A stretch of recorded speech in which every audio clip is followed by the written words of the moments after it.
انتہائی قابل احترام، کیونکہ یہ تاجران کے پلیٹ فارم سے آج اس عظیم لیڈر کے لیے جو مسلکوں سے بالاتر ہو کر، جو ملکوں سے بالاتر ہو کر اس نے ثابت کیا کہ وہ حضرت امام حسین کی راہ پر چلتے ہوئے دوبارہ یزید کے خلاف ڈٹے۔ اور میں یہ سمجھتا ہوں کہ ایسے لیڈر ملکوں کے نہیں، مسلکوں کے نہیں، بلکہ عالم اسلام کے لیڈر ہوتے ہیں۔ اس سے قبل چھتر میں بھی ان کے اعزاز میں یہ سمجھتا ہوں کہ شہادتیں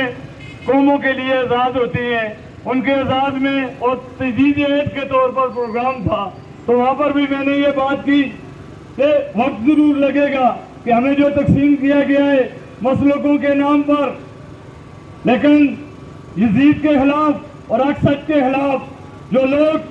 جو لیڈر کھڑے ہوتے ہیں، قومیں انہیں کو یاد رکھتی ہیں۔ مختصراً میں شکریہ ادا کرتا ہوں کہ خصوصاً انجمن تاجران کا کہ رمضان کے اور عید کے ان دنوں میں یہ بڑا مشکل وقت تھا، لیکن آپ لوگوں نے ہمیشہ کی طرح آج شٹر ڈاؤن کرتے ہوئے ایک پیغام دیا کہ وہ اپنے لیڈر کے لیے، اپنے اس مزاحمت کار کے لیے آج بھی اکٹھے ہیں، اس پیغام کے ساتھ کہ چاہے کوئی بھی مزاحمت کار کسی بھی مسلک سے، کسی بھی ملک سے تعلق رکھتا ہو، انشاءاللہ تعالی ہم لوگ ان کے پیچھے کھڑے ہوں گے اور اپنی جانوں کی قربانی دیں گے۔ جو یزید کے خلاف حسینیت کی بات کرے گا ہم اسی کے پیروکار ہیں۔ وہاں علیہ